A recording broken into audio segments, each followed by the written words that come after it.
This woman had given up on life completely. No medication worked, no therapy helped. She refused to eat, speak, or even blink. Until one doctor arrived with a method that changed everything. Room 308 smelled like disinfectant and defeat.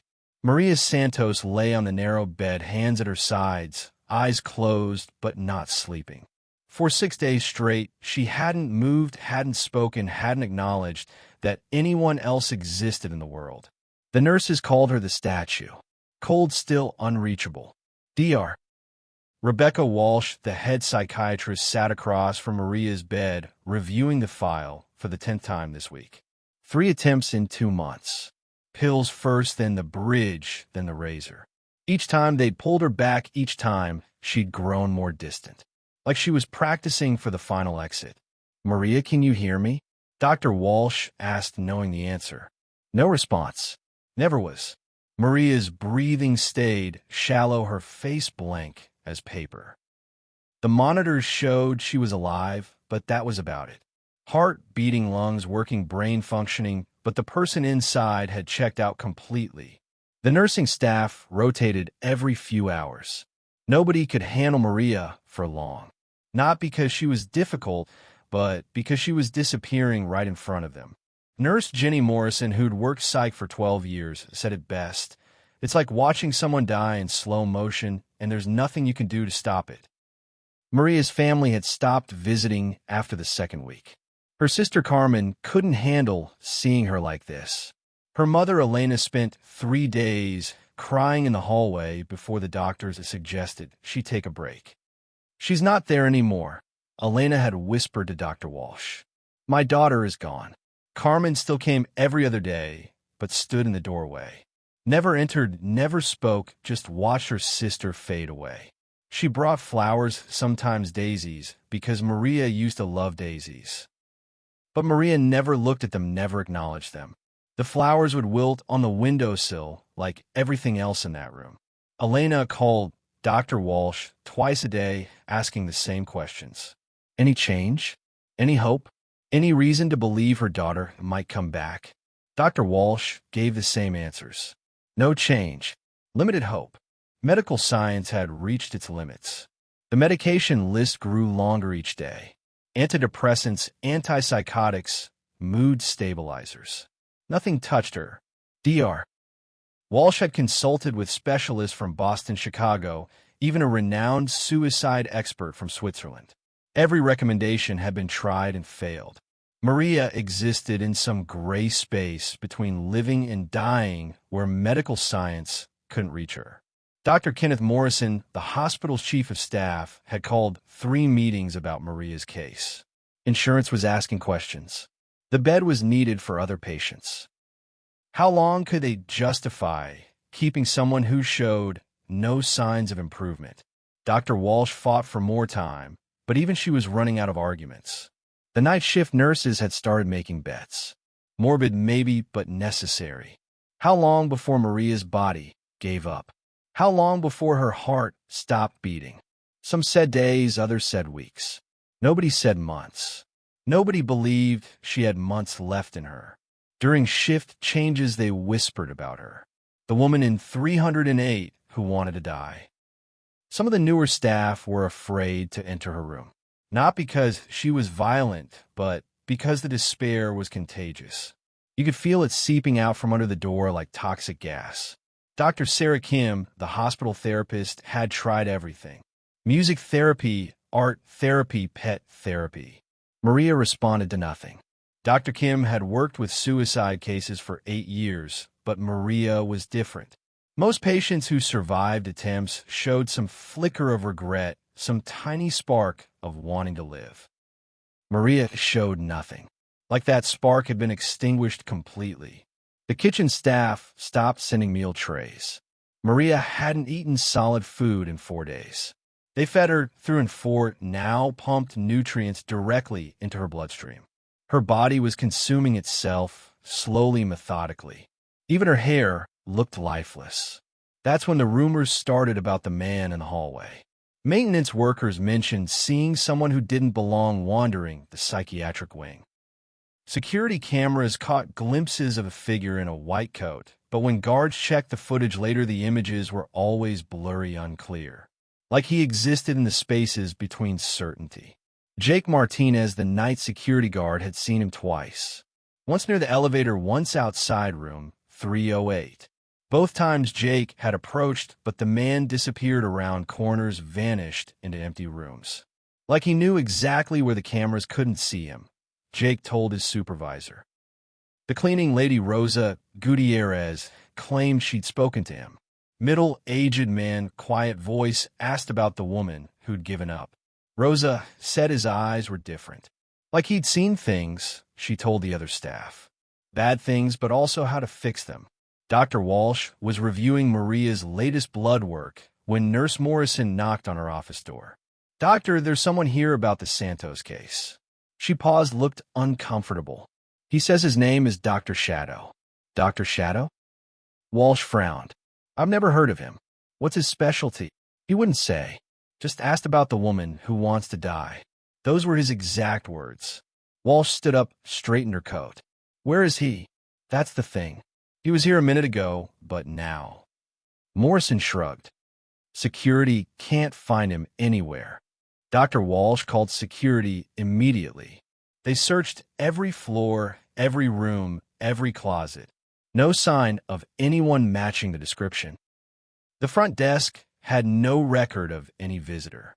The parking lot cameras showed nothing unusual. It was like he'd materialized from thin air. But Dr. Shadow was already in room 308. He'd slipped in while the nurses were changing shifts, while the hallways were empty, while no one was looking. He stood beside Maria's bed, not speaking, not moving, just observing.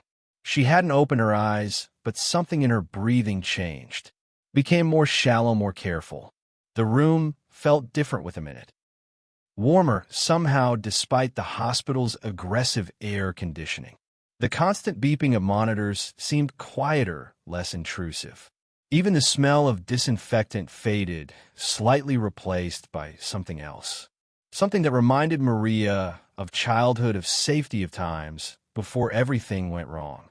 "Hello, Maria," he said quietly.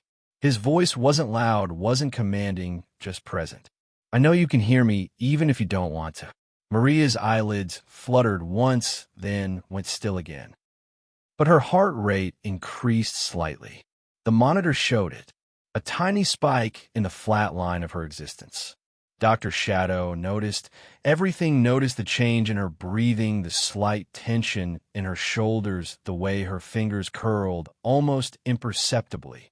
He pulled a chair close to her bed, but didn't sit. Instead, he reached into his coat pocket and withdrew something small. A music box. Old brass, tarnished around the edges with intricate engravings that caught the harsh hospital lighting. He wound it slowly, deliberately, each turn of the key deliberate, purposeful. The melody that emerged was simple, haunting. A lullaby, maybe, or something close to it. The notes hung in the air, mixing with the steady beep of monitors and the distant sounds of the hospital.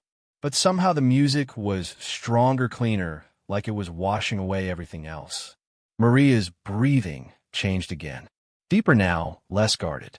Her body was responding, even if her mind refused to engage. Dr. Shadow watched her carefully, noting every micro-expression, every tiny shift in posture. "This belonged to someone else," Dr. Shadow said as the music played. "Someone who also thought dying was the only way out. She was wrong about that. Just like you're wrong." For the first time in 6 days, Maria opened her eyes. Not wide, not welcoming, but open. She stared at the ceiling tiles, counted the holes in the acoustic panels, anything to avoid looking at him. But she was listening.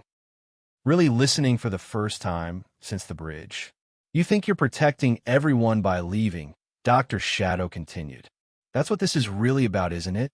You think your pain is too much for them to bear. So you decided to carry it alone until it got too heavy." Maria's hands began to tremble. Small movements at first, then larger ones. Like electricity was running through her fingers. The trembling wasn't fear, it was recognition. Someone finally understood. "The bridge, Dr. Shadow said. You stood there for 20 minutes before someone called the police. 20 minutes of looking down, thinking about whether anyone would miss you. But that's not why you stepped back. Maria turned her head slightly, not toward him, but away from the ceiling. Progress. Tiny but real. You stepped back because you heard something, a sound that reminded you of before. Before the darkness, before the wait, before you decided dying was easier than living. The music box played its simple tune over and over. Dr. Shadow let it wind down naturally, then wound it again. Each time a melody started, Maria's breathing shifted, like her body was remembering something her mind had forgotten. Maria closed her eyes again, but not like before. This time it was like she was listening to something deeper than sound. Her face relaxed slightly, the first time anyone had seen her facial muscles unclench in days. "Tell me about Isabella, Dr." Shadow said suddenly. Maria's eyes snapped open wide. Her hands stopped trembling, became fists. How could he know about Isabella? No one here knew about Isabella. Carmen had specifically requested that her niece's name be kept out of all records. 7 years old. Brown hair like yours. Missing her 2 front teeth. Favorite color is yellow because it looks like sunshine.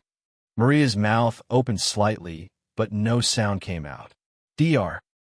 Shadow leaned forward, not close enough to threaten, but close enough to be heard clearly.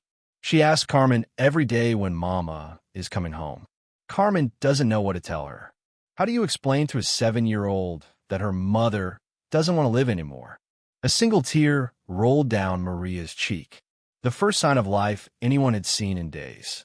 But Dr. Shadow wasn't finished. Isabella thinks it's her fault. Children always do. She thinks she did something wrong, thinks she made Mama go away. Carmen tries to explain, but what can she say? Maria made a sound then. Not a word, but a sound. Like air escaping from somewhere deep inside her chest. The sound of a dam beginning to crack. She drew you a picture. It's taped to Carmen's refrigerator. You're both standing in front of a house with flowers and a dog. She drew herself holding your hand. She drew you smiling. More tears now, flowing freely for the first time since her admission. Maria's chest began to rise and fall more rapidly. She was fighting something internal, wrestling with forces Dr. Shadow couldn't see, but understood completely. But you don't think you deserve to hold her hand anymore, do you? Because of what happened. Because of what he did. Because you couldn't stop it. Maria's breathing became ragged, uneven. The monitors started beeping faster, showing elevated heart rate, blood pressure rising. But Dr. Shadow didn't stop. His name was David Rodriguez, 26 years old. You met him at the coffee shop on Maple Street. He seemed nice at first. Polite, charming. Asked you out 3 times before you said yes. Maria's eyes went wide. How could he possibly know these details? Carmen knew some of it, but not everything. Maria had never told anyone everything. The first date was dinner at Luigi's. Italian food. You wore the blue dress with tiny flowers. He paid for everything, opened doors, called you beautiful. You thought you'd found someone special. Dr. Shadow reached into his pocket again. This time he pulled out a photograph, worn around the edges like it had been handled many times. He placed it on the bedside table where Maria could see it without having to turn her head. It was Isabella, smiling, missing 2 front teeth, wearing a yellow dress Maria had bought her for Easter. In the picture, she was holding something up to the camera, a crayon drawing of 2 stick figures under a rainbow. The second date was the park. Isabella came with you. David pushed her on the swings, bought her ice cream. She liked him. You thought that meant something. You thought it meant he was safe. Maria's breathing became more erratic. She was remembering things she'd tried to forget. Details she'd pushed down so deep she thought they'd never surface again. The third date, he invited you to his apartment. Said he wanted to cook for you. Isabella was sleeping over at Carmen's house. You thought it would be romantic. You thought you could trust him. That broke something inside Maria. The dam that had been holding back 6 days of silence cracked. She made another sound, louder this time, like a sob that had been trapped too long. He didn't cook dinner. He had other plans. Plans you didn't agree to, plans you said no to. But he didn't listen, did he, Maria? Maria turned toward him then. Her eyes were red raw, but alive. Really alive for the first time since she'd been admitted. And in those eyes was a pain so deep it seemed to have its own gravity. I said no, she whispered. Her voice was barely audible scratch from disuse. I said no, but he didn't stop, Dr. Shadow finished. He took what he wanted anyway. Made you feel powerless, helpless. Like you were nothing. Maria nodded, unable to speak. The memories were flooding back, now all the details she'd tried to bury. The way he'd smiled when she said no. The way he'd held her down. The way he'd acted like it was normal, like she should be grateful. After it was over, he made coffee. Acted like nothing happened. Even asked if you wanted to go out again next weekend. Like he'd done nothing wrong. I didn't know what to do, Maria managed to say. I just wanted to go home. I wanted to see Isabella to make sure she was safe. But you couldn't tell anyone, could you? Because who would believe you? He seemed so nice, so charming. Everyone in the coffee shop liked him. Even Isabella liked him. Maria closed her eyes, but tears kept flowing. I thought it was my fault. I went to his apartment. I wore the dress he liked. I must have given him the wrong idea. You think he broke you? Dr. Shadow replied. You think what he did made you less than you were before. But you're wrong about that too. He wound the music box again. The melody filled the space between them, gentle, insistent. Like a lifeline in a storm. He hurt you. He violated you. He made you feel powerless and afraid. But he didn't break you, Maria. If he had broken you, you wouldn't be here. You'd be dead by now. Maria kept her eyes closed like she was listening to something only she could hear. But I am broken. I can't be what Isabella needs. I can't protect her. I couldn't even protect myself. The fact that you're still breathing means you're stronger than he was. Stronger than the pain, stronger than the fear. He couldn't break you, so now you're trying to break yourself. You don't understand. Maria said, her voice growing stronger despite the tears. What he did to me, what I let him do. You didn't let him do anything, Dr. Shadow interrupted firmly. He chose to hurt you. You chose to survive. Those are two completely different things. Maria opened her eyes and looked at the photograph again. Isabella's smile seemed brighter, now more real. Like the child was actually in the room, encouraging her mother to keep fighting. But what if I can't protect her? What if I'm too weak, too damaged? What if he comes back? He can't hurt you anymore, Maria. He's in prison. Has been for 3 weeks. They caught him trying to do the same thing to someone else. Someone who was brave enough to report it immediately. Maria's eyes widened in surprise. Prison. 25 to life. Multiple counts. Your case, your testimony, it helped convict him. He'll never hurt anyone again. This information hit Maria like a physical blow. She'd spent months thinking he was out there free, thinking he might come after Isabella, might hurt other women. The weight of that fear had been crushing her slowly. But I never testified. I never reported it. Carmen did. After your first attempt, she went to the police. Told them everything you told her. It started an investigation.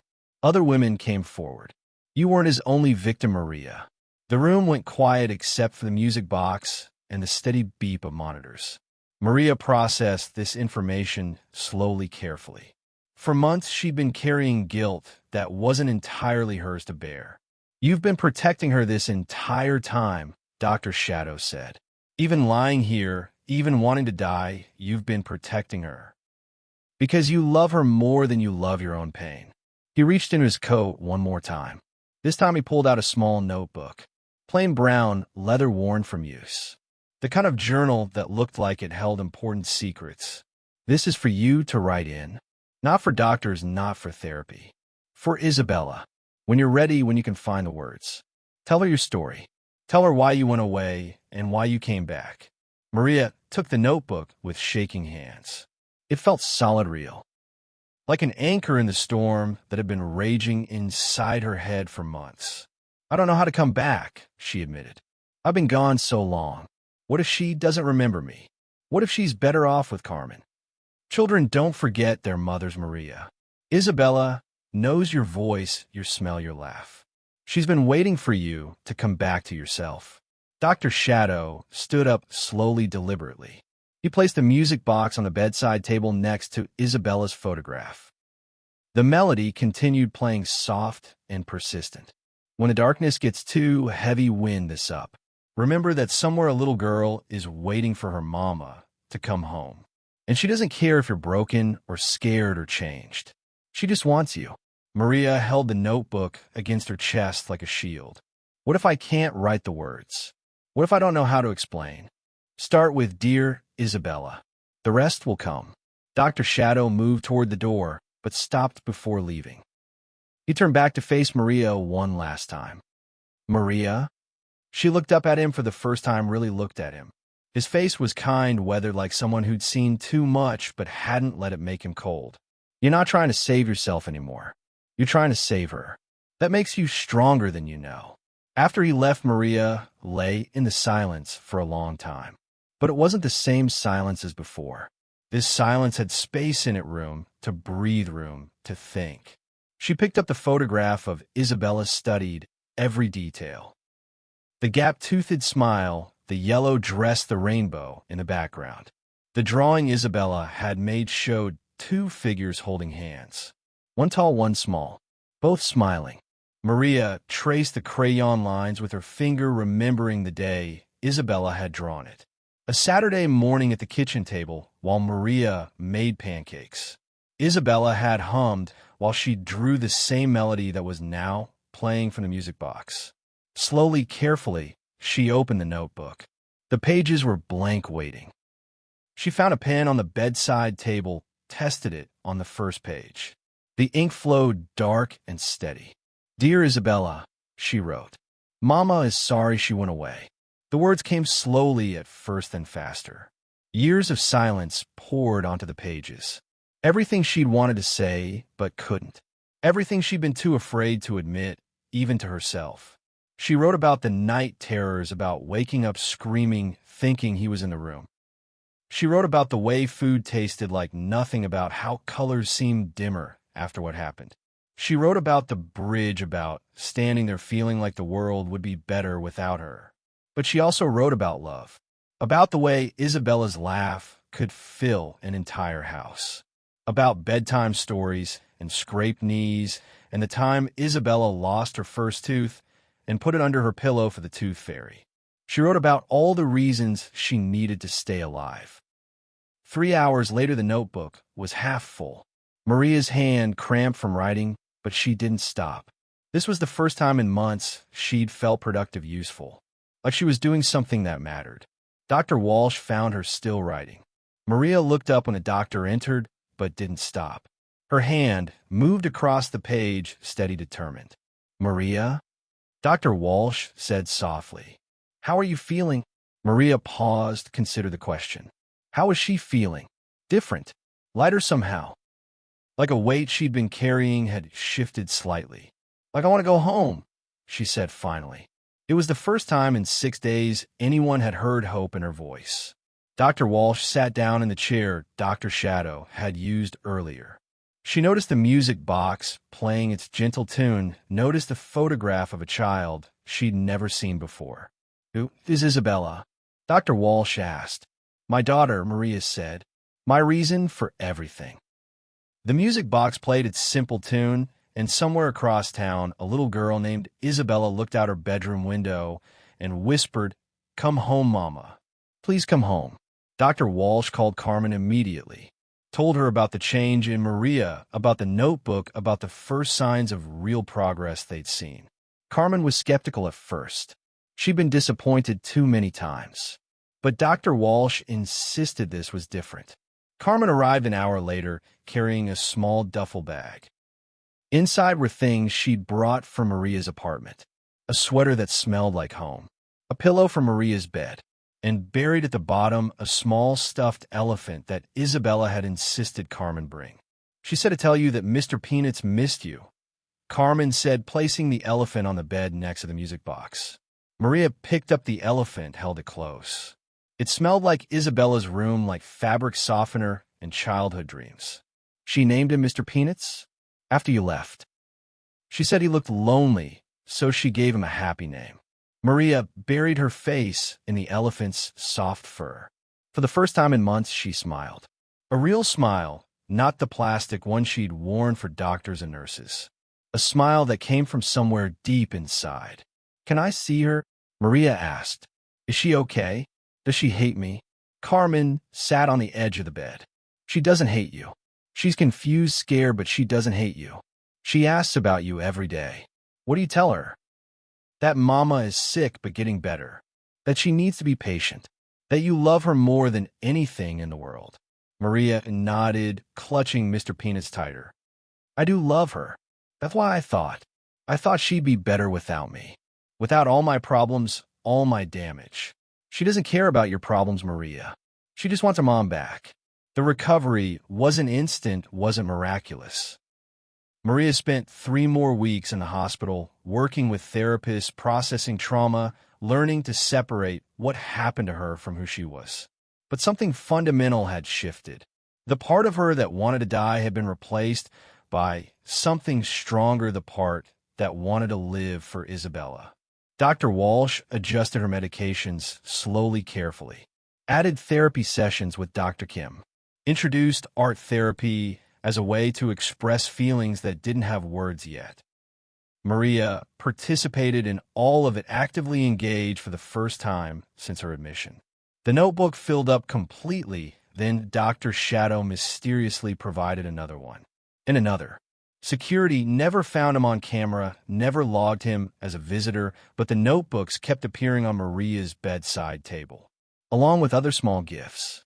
A packet of Isabella's favorite crayons, a CD of children's lullabies, a small potted plant that needed daily care. Each gift came with a note written in the same careful handwriting. For when you're ready to plant new memories. For when words aren't enough. For teaching responsibility and growth. Maria began to understand that her recovery wasn't just about surviving. It was about building a life worth living. A life that Isabella could be proud of. A life that honored the little girl who'd waited patiently for her mama to come home. Dr. Shadow never appeared in any hospital records. Security never found footage of him entering or leaving. It was as if he had materialized from Maria's need and disappeared when that need was met. But his influence remained in every page Maria wrote, in every small step toward healing. The day Maria was discharged, Carmen brought Isabella to the hospital. The little girl hung back, at first uncertain. Maria knelt down in the hallway and held out her arms. "Hello, baby," Maria said softly. "Mama missed you so much." Isabella studied her mother's face, looking for something familiar, something safe. Then she noticed Mr. Peanuts tucked under Maria's arm and broke into a run. "Mama, you found Mr. Peanuts." The embrace lasted a full minute. Maria breathed in her daughter's, memorized the feel of small arms around her neck. This was what she'd been fighting for. This moment, this love, this chance to be the mother Isabella deserved. 6 months later, Maria was living in a small apartment across town. Isabella visited every weekend, then every other day, then moved in permanently when the courts decided Maria was stable enough for full custody. The transition wasn't always smooth. Isabella had questions Maria wasn't ready to answer.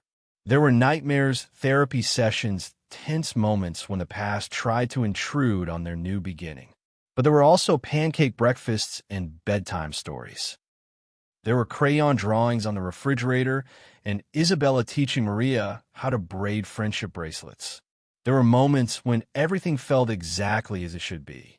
The notebook Dr. Shadow had given her was nearly full, filled with letters to her daughter's stories about their future plans for adventures they would have together. Isabella never read the notebook, but she knew it was important. Sometimes she would see Maria writing in it late at night and know that somehow the notebook was helping Mama get better. Isabella never asked about the time Mama went away. 7-year-olds are remarkably accepting of mysteries. She just knew that now, when she held her mother's hand, it felt different. Stronger somehow, like Mama had fought something invisible and won. The music box sat on their kitchen windowsill, catching morning light. Sometimes when Isabella was getting ready for school, she would wind it up and listen to the melody while Maria braided her hair. Those were the moments when everything felt exactly as it should be. Isabella learned to recognize the signs when Mama was having a difficult day. The way Maria would stare out the window longer than usual. The way she would hold Isabella a little tighter at bedtime. On those days, Isabella would wind up the music box without being asked, and they would listen to the melody together. "Mama," Isabella said one morning while Maria was packing her lunch, "why does the music make you feel better?" Maria paused, thinking about how to answer. "Because it reminds me of hope, baby. It reminds me that even when things are very dark, there's always music waiting to bring you back to the light." Isabella nodded seriously. "Like when I'm scared and you sing to me." Exactly like that. Maria still had bad days. Days when the memories came flooding back, when the fear threatened to overwhelm her. But on those days, she would open the notebook, read her own words, remember why she had chosen to stay. For Isabella, for their future, for the rainbow they would paint together in the sky. The therapist, Dr. Kim, helped Maria understand that healing wasn't linear.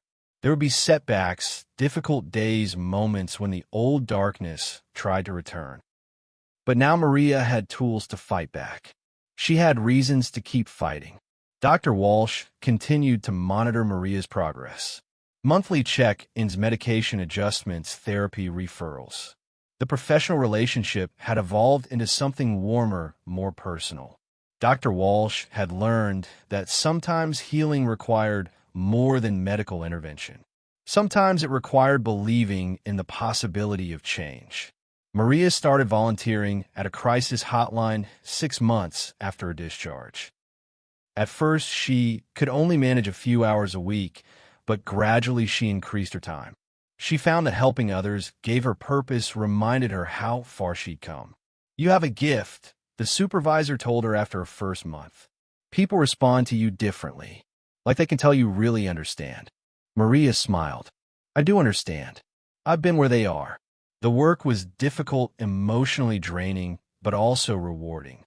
Maria saved 3 lives in her first year. 3 people who called the hotline wanting to die, but found reasons to live after talking to her. She never told them her story, but somehow they could hear in her voice that she knew what they were going through. Dr. Shadow had moved on to other hospitals, other patients who had given up hope. He carried with him the understanding that sometimes saving a life isn't about medicine or therapy. Sometimes it's about reminding someone of what they're living for. In his pocket, he carried other music boxes, each one tuned to a different frequency of hope, because he knew that everyone who wants to die is really just someone who has forgotten how to live. And sometimes all they need is a simple melody to remember the song they used to sing. The case of Maria Santos became another legend in the halls of Riverside Mental Health Facility. Not because doctors understood what had happened, but because they witnessed something that couldn't be explained by psychiatric protocols or medication schedules. They had seen a woman choose life over death, not because her circumstances changed, but because someone had reminded her why life was worth choosing. Maria's story spread quietly through the hospital staff. Nurses told other nurses. Doctors shared it in conferences. It became a reminder that healing was possible even in the most hopeless cases. Even when medical science had given up, Dr. Walsh kept Maria's final notebook, the one she'd filled the night Dr. Shadow visited. She read it sometimes when she had patients who seemed beyond help.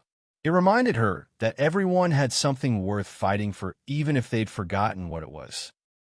And in a small apartment across town, a mother tucked her daughter into bed every night with a lullaby that sounded suspiciously like the tune from an old brass music box. Isabella would fall asleep to that melody, dreaming of rainbows and stick figures and the day Mama came home for good. Sometimes late at night, when Isabella was sleeping, Maria would sit by the window and wind up the music box. She would listen to the simple melody and remember the man who had appeared when she needed him most.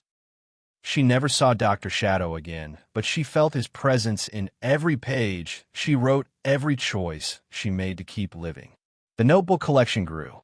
Dozens of journals filled with letters to Isabella's stories about their adventures, thoughts about the future. Maria had learned that writing was a form of healing, a way to transform pain into something useful. Isabella was 8 now, in 3rd grade. She brought home art projects and spelling tests and stories about her friends. Normal childhood things that Maria had feared she would never see. The ordinary miracle of watching her daughter grow up. "Mama," Isabella said one evening while they were coloring together, "are you happy now?" Maria looked at her daughter, really looked at her. The gap-toothed smile had been replaced by a full set of permanent teeth. Her hair was longer now, always in ponytails or braids. She was growing up fast, but she was still Maria's baby. "Yes, honey," Maria said. "I'm happy now." And for the first time in years, she meant it completely. The music box continued to play its gentle tune, a reminder that healing was possible, that hope could be found in the darkest moments. That sometimes the difference between giving up and going on was simply someone who believed you were worth saving. If this story moved you and reminded you why hope matters, even in the darkest moments, don't forget to like this video and subscribe for more incredible journeys with Dr. Shadow. Because sometimes the difference between giving up and going on is simply someone who believes you're worth saving.